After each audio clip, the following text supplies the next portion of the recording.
کسی اہل حدیث نے مسئلہ بیان کیا ہے کہ اگر شرمگاہ پہ ہاتھ لگ جائے غسل کرتے وضو ٹوٹ جاتا ہے. بعض روایات میں آتا ہے کہ یہ شرمگاہ پہ ہاتھ لگ جائے تو اس سے وضو ہے، لیکن یاد رکھو اس وضو سے مراد اصطلاحی وضو نہیں ہے بلکہ ہاتھ دھونا مراد ہے. حدیث میں وضو کا لفظ ہاتھ دھونے کے معنی میں بھی استعمال ہوا ہے، کیونکہ عبداللہ ابن مسعود رضی اللہ تعالیٰ عنہ اس سختی سے منع کرتے تھے.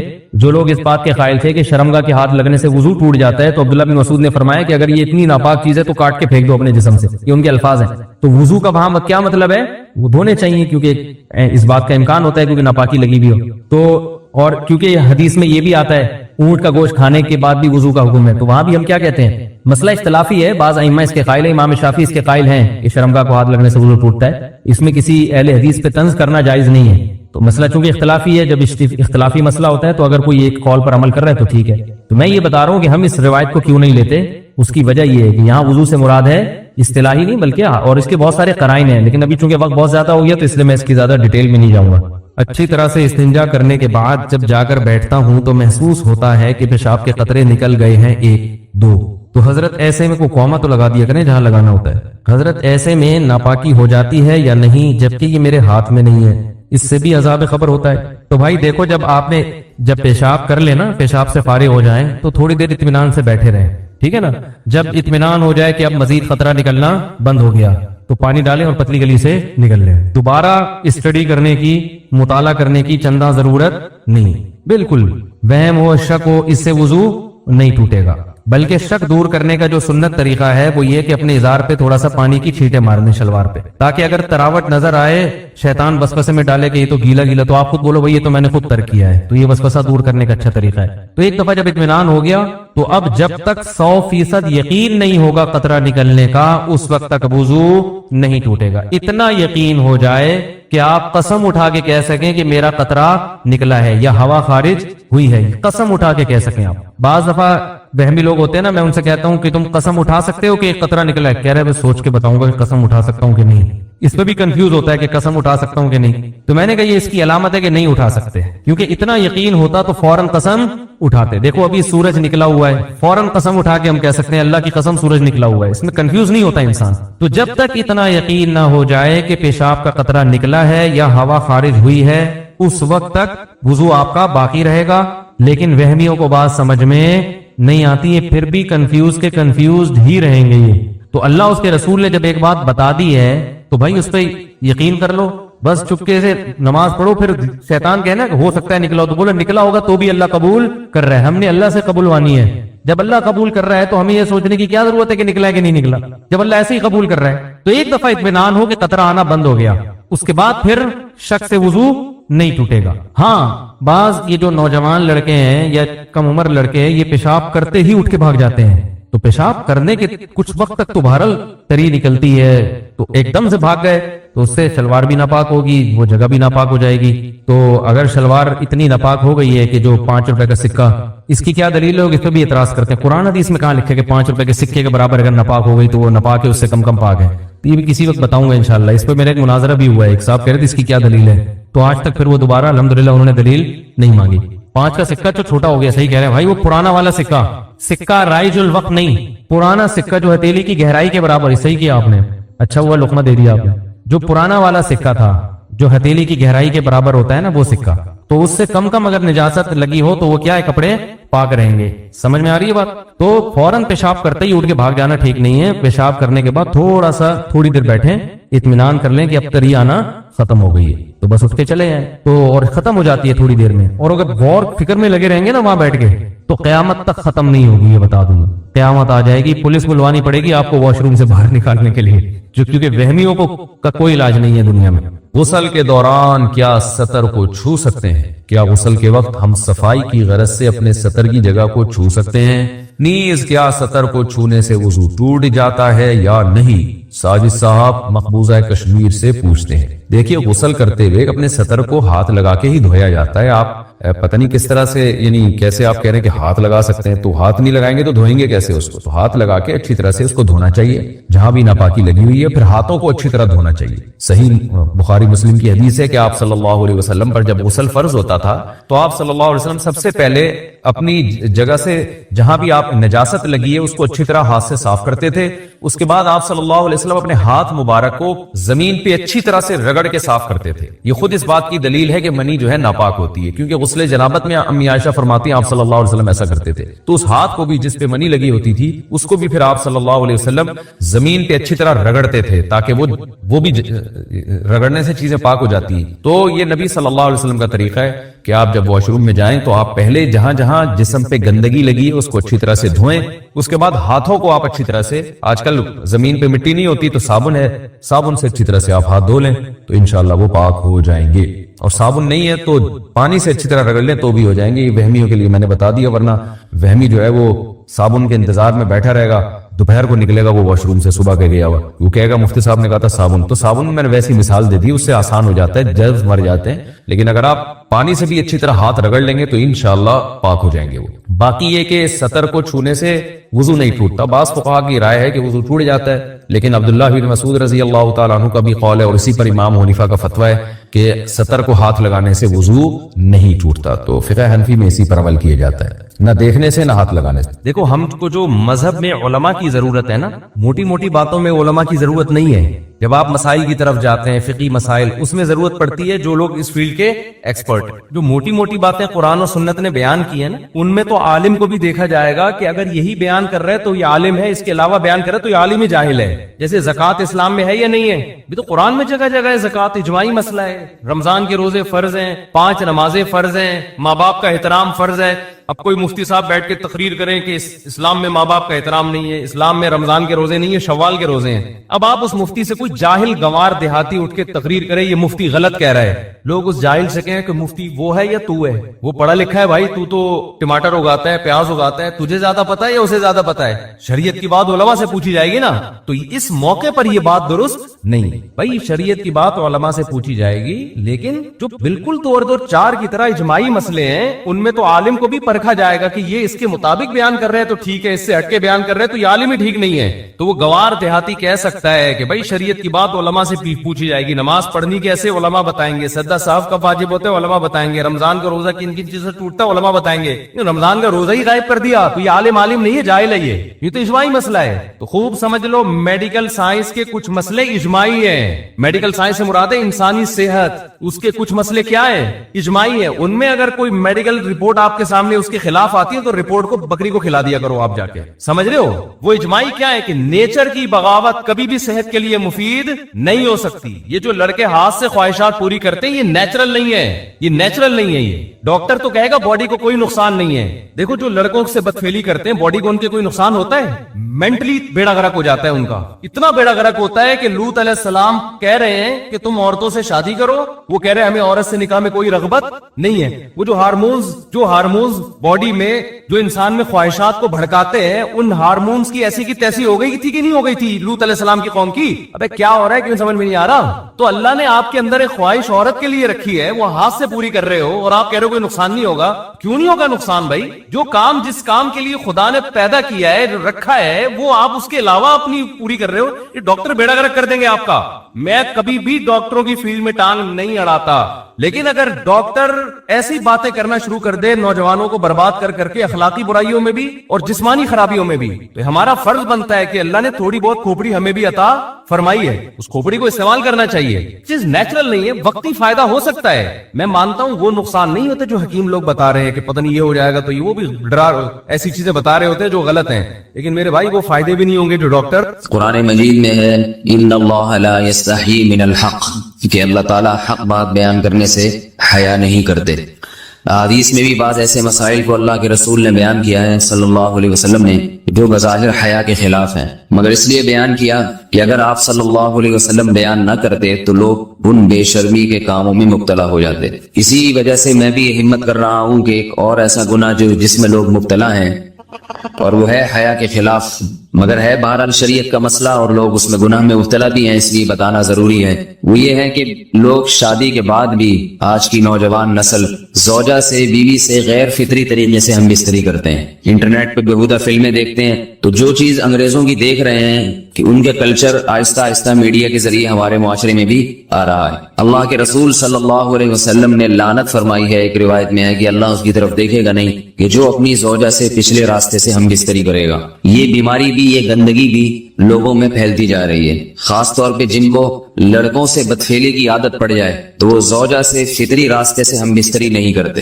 اللہ نے فرمایا کہ نساؤکم حرث لکم، یہ تمہاری زوجات ہیں، بیویاں ہیں، یہ نسل بڑھانے کے لیے ہیں. تو اسی راستے میں انسان اپنی خواہش کو پوری کر سکتا ہے جس راستے سے نسل بڑھتی ہے. اس کے علاوہ کسی اور راستے سے اپنی خواہش کو پورا کرنا یہ حرام ہے، گناہ کبیرہ ہے، گندگی ہے.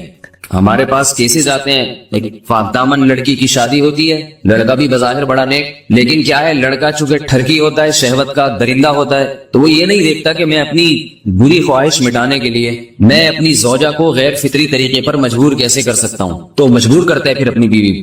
اس میں جو عورتیں زیادہ پاک دامن نہیں ہو، نیک نہ ہو، یا ان کو یہ ڈر ہو کہ طلاق ہو گئی تو ہم کہاں جائیں گے، وہ پھر اپنے شوہر کے ساتھ اسی غیر فطری طریقے پر آمادہ ہو جاتی ہیں. اور اس کا عذاب اور اس کا وبال یہ ہوتا ہے کہ کچھ دنوں میں ان کو بھی اسی کی لت پڑ جاتی ہے. انسان جب بھی کوئی غیر فطری راستہ اختیار کرتا ہے، آخرت کا عذاب تو بعد میں، دنیا کا عذاب یہ آتا ہے کہ پھر اس کو لذت فطرت میں آتی نہیں ہے. تو جو راستہ اللہ نے رکھا اس میں اس کو لذت نہیں آئے گی، وہ گندگی میں ہی گھسنے کی کوشش کرے گا، اس کی بھی فطرت خراب ہو جاتی ہے، اور جس کے ساتھ یہ بدفعلی کی جائے اس کی بھی فطرت خراب ہو جاتی ہے، وہ بھی پھر کسی کے قابل نہیں رہتے. تو اپنے جان پر رحم کرنا چاہیے. ہم انسان ہیں، ہم درندے نہیں ہیں، ہم گھوڑے نہیں ہیں، ہم گدھے نہیں ہیں، ہم جانور نہیں ہیں، ہم انگریز نہیں ہیں. انگریز نے تو حیا اور شرم کی تمام حدود کو توڑ دیا ہے، وہ تو درندے بن چکے ہیں. ہم تو درندے نہیں ہیں، ہم تو حلال کھاتے ہیں، پاک صاف رہنے کی کوشش کرتے ہیں. تو ہم ان کی جو کلچر دیکھ کے ہم ویسے درندے بننے کی کوشش کیوں کریں؟ تو یہ بہت بڑا وبال ہے، بہت بڑی برائی ہے جو ہمارے معاشرے میں آہستہ آہستہ جڑ پکڑتی جا رہی ہے، اور اس سے بیماریاں بھی پھیلتی ہیں. غیر فطری طریقہ ہے، بیماریاں بھی پھیلتی. ایسے کیسز آتے ہیں کہ جناب وہ مرد مجبور کر رہا ہے بیوی کو، اور وہ بیوی جو ہے ساتھ نہیں دیتی تو پھر اس کو طلاق کی دھمکیاں دیتے ہیں. ایسے کیسز بھی آتے ہیں. اور یہ بھی آتا ہے کہ مرد جب اپنی بیوی کو غیر فطری طریقے پر مجبور کرتا ہے، بیوی آمادہ نہیں ہوتی، تو مرد پھر یہ دھمکی دیتا ہے کہ بھائی میری خواہش تو تم سے پوری ہوتی نہیں ہے، پھر میں دوسروں کے پاس جاؤں گا. تو یاد رکھیں، جس عورت کا شوہر یہ دھمکی دے اس کو کہ میں زنا کروں گا اگر تم نے میری خواہش پوری نہیں کی غیر فطری طریقے سے، تو عورت اپنے شوہر سے کہہ دے کہ جاؤ تم کہیں اور جا کے منہ کالا کرو، تمہاری فطرت میں گندگی ہے تو یہ مجھے گندا بنانے کی کوشش نہ کرو. اس کو زنا کرنے دیں، وہ اللہ آخرت میں اس سے بھگتے گا. ہر بیماری کا اللہ نے علاج رکھا ہے. اللہ کے رسول صلی اللہ علیہ وسلم نے فرمایا، صحیح بخاری کی حدیث، ما انزل اللہ من داء الا انزل له دواء، کوئی بیماری ایسی نہیں ہے جو اللہ نے نازل کی ہو اور اس کے لیے دوا نہ رکھی ہو دنیا میں. تو اگر کسی کو ایسی لت پڑ گئی ہے غیر فطری کام کی تو اس کو چاہیے کہ وہ اپنا علاج کرائے، ڈاکٹر سے بھی رابطہ کرے.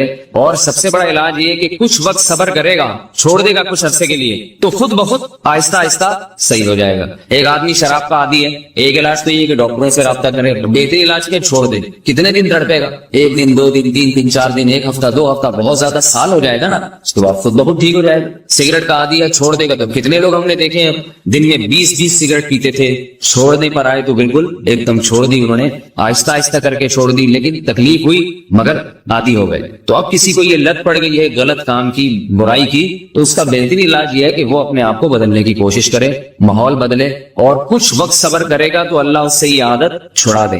نہیں کی، صبر نہیں کیا اس نے، پھر اسی گندگی میں موت واقع ہوگی، پھر آخرت کا عذاب بہت سخت. نسلیں برباد ہو جاتی ہیں اس عمل سے انسان کی. تو بات حیا کے خلاف ہے، مگر یہ کہ ایک بزرگ تھے وہ بات فرما رہے تھے، تو کسی نے پوچھا کہ حضرت آپ حیا کے خلاف بات کرتے ہیں، تو انہوں نے فرمایا تم بے حیائی کے کام نہیں چھوڑتے، ہم اس چھڑوانے کے لیے بات کریں تو ہم برے ہیں، اور تم کام کرو تو بھی برے نہیں. برائی کا کام کرنے میں برا نہیں بنتا، اور برائی کے خلاف بولنے والا برا بن جاتا ہے کہ دیکھو یہ کیسی باتیں کر رہے ہیں. تو وہی باتیں ہیں، اس لیے ہیں کہ یہ معاشرے میں یہ برائی پھیلتی چلی جائے گی. اور یہ ہماری اپنا کلچر نہیں ہے، یہ امپورٹ ہو رہا ہے باہر سے، یہ امپورٹ ہو رہا ہے، یہ وہاں میڈیا کے ذریعے آ رہا ہے. تو وہ چیزیں دیکھا نہ کریں اور ان لوگوں سے دور رہا کریں.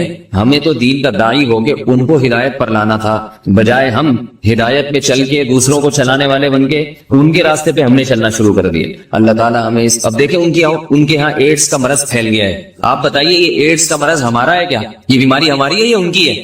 ہمارے یہاں بیماریاں ہیں، کھانسی ہے، نزلہ ہے، ٹھیک ہے نا، بلڈ پریشر ہے، شوگر ہے، یہ بیماریاں ہماری ہیں. کوئی اللہ کا شکر ہے گندی بیماری ہمارے یہاں نہیں ہے. جتنی گندگیاں ہیں وہاں سے آ رہی ہیں. ایڈس کا مرض وہاں سے امپورٹ ہوا ہے. وہ ایڈس کا مرض اسی بدفعلی کی وجہ سے پیدا ہوتا ہے، اسی سے جراثیم پیدا ہوتے ہیں، اور اتنا خطرناک مرض کے ایسے متعدی ایسے پھیلتا ہے. افغانستان میں ایڈس کا ریشو 0 تھا، 0. وہ جانتے نہیں تھے کہ ایڈس کا مرض ہوتا کیا ہے. جب سے امریکن برطانیہ آرمی افغانستان میں آئی ہے، فوجی آئے ہیں، افغانوں میں ایڈس کا مرض پھیل گیا ہے. وہاں وہاں بدفعلیاں شروع کر دی ہیں.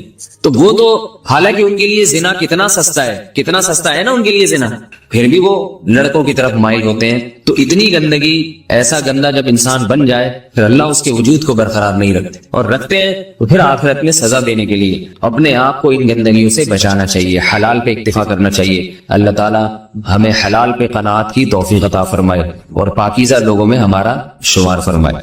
اگر شادی شدہ عورت 40 دن میں بھی ایک دفعہ, اچھا بھائی دیکھو یہ حیا کے خلاف مسائل جو ہے نا یہ اس چینل پہ نہ پوچھا کرو. مرد پر لازم ہے کہ کم سے کم 4 مہینے میں بیوی سے ایک دفعہ وہ لازمی ہم بستری کرے. تو اگر وہ 4 مہینے میں ایک دفعہ بھی نہیں کرتا تو پھر جو ہے وہ دیانتاً ذمہ دار ہوگا. اس بات کا خطرہ ہے کہ وہ گناہ گار ہو, کیونکہ حضرت عمر رضی اللہ تعالیٰ عنہ نے قانون بنایا تھا کہ 4 مہینے سے زیادہ کوئی بیوی سے دور نہ رہے. تو کم سے کم اتنا ہے لازمی. تو اس سے زیادہ بھی اگر کوئی مرد بیوی کے قریب نہیں آ رہا تو پھر وہ ظالم کہلائے گا شریعت کی نظر. حج کے دوران باقی ہر عورت اور ہر مرد کے حالات مختلف ہوتے ہیں. بعض عورتوں میں خواہش زیادہ ہوتی ہے, بعض میں کم ہوتی ہے. یہ نیچرل ہے, اس کا کوئی اس سے تعلق نہیں ہے کہ عورت کوئی بری ہے. بعض دفعہ عورت میں یہ خواہش نفس بہت زیادہ ہوتی ہے, اس کی ریکوائرمنٹ بہت زیادہ ہوتی ہے, تو لوگ پھر مرد اس بیوی کو برا سمجھنا شروع کر دیتے ہیں, حالانکہ اس کا برائی اور اچھائی سے تعلق نہیں ہے. جیسے مردوں میں صحت کے لحاظ سے اور ان کے جو مینٹل ہیلتھ ہے اس کے لحاظ سے مردوں میں فرق ہوتا ہے, کسی میں خواہش بہت زیادہ ہوتی ہے, کسی میں کم ہوتی ہے. تو اس طرح خواتین میں بھی ہوتی ہے, بہت سے پاک دامن عورتیں ہوتی ہیں لیکن ان میں ڈیزائرز بہت زیادہ ہوتی ہے. تو یہ سب کی الگ الگ اللہ نے فطرت بنائی ہے. تو میاں بیوی اس کو ایک دوسرے کو بہتر سمجھ سکتے ہیں کہ کس کی کیا ڈیزائرز ہیں. بہرحال اگر مرد میں عورت کی ڈیزائرز پوری کرنے کی طاقت نہیں ہے, عورت میں بہت زیادہ ڈیزائرز ہیں, مرد میں کم ہے, تو ایسی صورت میں عورت پھر مرد سے طلاق مانگ سکتی ہے کہ بھئی میں سیٹسفائی نہیں ہو پا رہی ہوں اور میری ریکوائرمنٹ زیادہ ہے. تو مرد اگر طلاق دے دے تو اچھی بات ہے, نہیں دے تو پھر عورت کو چاہیے اسی کے ساتھ گزارا کرے. ہاں اگر 4 مہینے تک بھی مرد بیوی کے پاس نہیں آتا ہے تو پھر مرد پر لازم ہے کہ عورت کے مطالبے پر اس کو وہ چھوڑ دے, کیونکہ پھر تو جوان عورت کو بہرحال گناہ کا خطرہ ہے.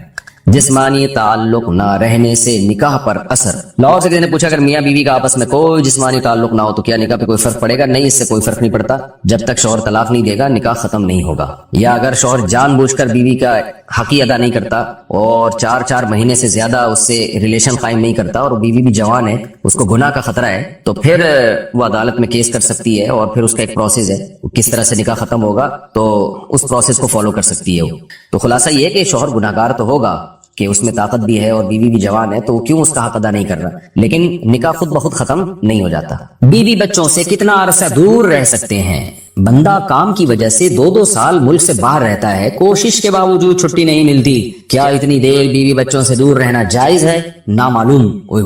بھائی دیکھیں, ایک تو ہے حضرت عمر رضی اللہ تعالیٰ عنہ کا مشہور واقعہ ہے کہ آپ نے کچھ خواتین سے پوچھا تھا کہ عورت کتنا صبر کر سکتی ہے مرد کے بغیر, تو بعض صحابیات نے بتایا کہ 4 مہینے. تو حضرت عمر نے قانون بنایا کہ جو مجاہدین محاذ جنگ پہ لڑ رہے ہیں 4 مہینے سے زیادہ دور اپنی بیویوں سے نہیں رہ سکتے. تو اس اصول کا تقاضا یہ ہے کہ وہ زمانہ بھی پاک دامنی کا زمانہ تھا, نیک لوگ تھے, تو اصول یہی ہے کہ 4 مہینے انتہا ہے عورت کے صبر کی. تو ایک نارمل عورت کے لیے اس سے زیادہ صبر کرنا مشکل ہوتا ہے, تو اس لیے بہتر یہی ہے, قانون یہی ہے کہ 4 مہینے سے زیادہ دور نہیں رہنا چاہیے. اور قرآن نے بھی یہ حکم دیا ہے کہ اگر کوئی قسم اٹھا لے کہ بیوی کے پاس نہیں جائے گا, قسم اٹھا لے, ایسا ہی نہیں بلکہ قسم اٹھا کے, تو پھر 4 مہینے میں طلاق واقع ہو جاتی ہے. بعض فقہاء کے نزدیک عورت کو طلاق کا اختیار ہو جاتا ہے عدالت کے ذریعے, بعض کے نزدیک ہو جاتی ہے طلاق. تو اس سے بھی پتہ چلتا ہے, قرآن سے بھی اشارہ ملتا ہے کہ 4 مہینے جو ہے یہ ایک انتہائی مدت ہے ایک نارمل عورت کے لیے.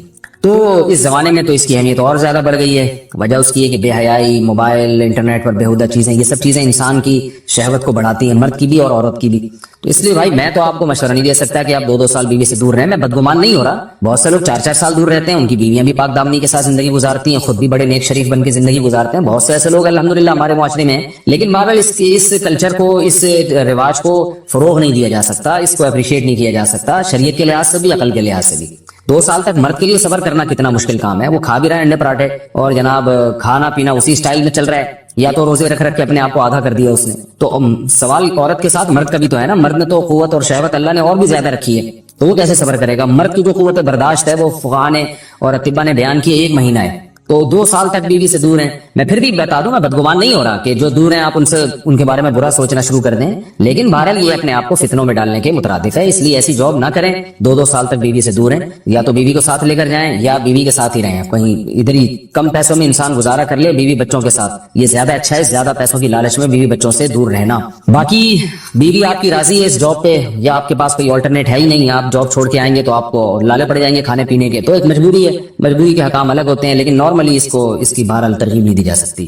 دیکھیں قرآن مجید میں اللہ نے ارشاد فرمایا نا یوم یفر المرء من اخیہ وامہ وابیہ وصاحبتہ وبنیہ. قیامت کے دن کی ہولناکیوں کو اللہ نے بیان کیا کہ انسان اپنے باپ سے دور بھاگے گا, بیٹے سے دور بھاگے گا, بھائی سے دور بھاگے گا. جہاں بیوی کا تذکرہ آیا تو یہ نہیں کہا کہ بیوی سے دور بھاگے گا, بلکہ فرمایا اس سے دور بھاگے گا جو اس کے ساتھ رہا کرتی تھی, یعنی صاحب کہتے ہیں ساتھ رہنے والے کو, صاحبہ سے دور بھاگے گا. تو اس سے پتہ چلتا ہے کہ قرآن میں اللہ نے بیوی کو جو ڈیفائن کیا ہے نا, اس کی جو صفت بیان کی ہے وہ یہ کہ جو آپ کے ساتھ رہتی ہے. تو جب شادی ہو گئی تو سمجھو بیوی پھلترو کی طرح چپک گئی ہے آپ کے ساتھ, جہاں جاؤ گے آپ کے ساتھ ساتھ جائے گی. تو قرآن سے بھی اشارہ ملتا ہے کہ بیوی سے ساتھ رہنے کی چیز ہے. اب آپ 2 سال, پھر ایک دفعہ تھوڑی ہوتا ہے کہ 2 سال کے لیے چلے گا 2 سال بعد واپس آئے. جو باہر جاب کرتے ہیں وہ تو پھر آئے 1 مہینے بعد پھر 2 سال کے لیے چلے گا, ان کی تو ساری جوانی باہر ہی گزر جاتی ہے. تو اس لیے مجھے یہ بہرحال سمجھ میں نہیں آتا ہے, شریعت کی روح سے یہ پسندیدہ کام نہیں ہے. بہت سخت مجبوری ہے تو ایک الگ بات ہے, لیکن اچھا کام نہیں ہے. غربت میں انسان بیوی بچوں کے ساتھ گزارا کر لے, یہ زیادہ بہتر ہے اس دولت سے جس میں انسان بیوی بچوں سے ہی دور ہو. کیا کرنا ہے ایسی دولت کا کہ آپ اپنے بیوی بچوں سے گھر بار سے دور ہیں. انسان جو شریف آدمی عزت دار آدمی ہے اس کو تو گھر میں سکون ملتا ہے بھائی.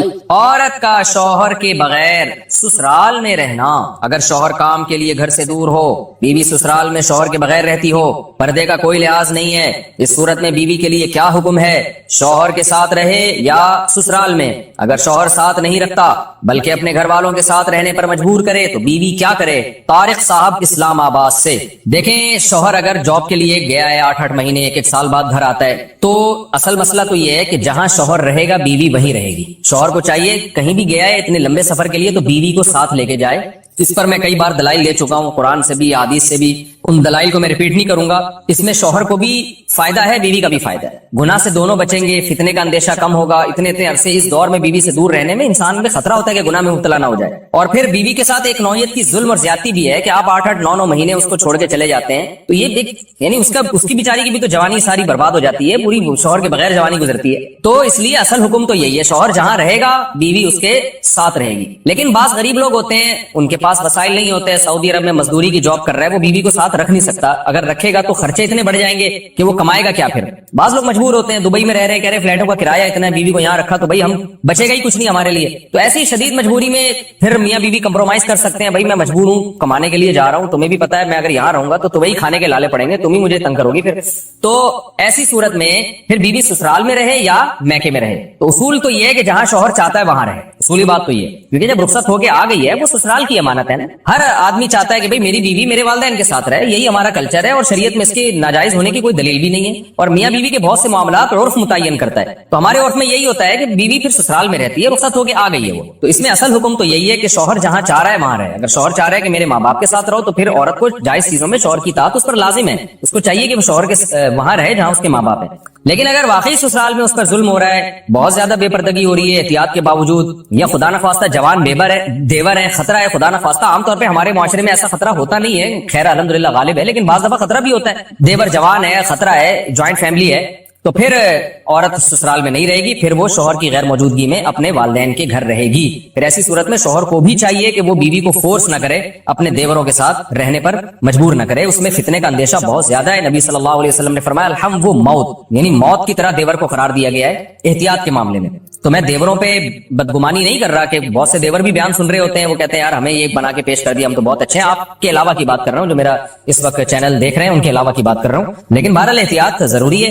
شوہر دور ہو, جوان بھابھی ہو گھر میں اور دیور بھی ہوں, تو الحمدللہ ہمارے معاشرے میں خیر غالب ہے. لیکن کہیں بھی فتنے کا اندیشہ ہوگا تو وہاں پر پھر عورت اپنے والدین کے ساتھ رہے گی.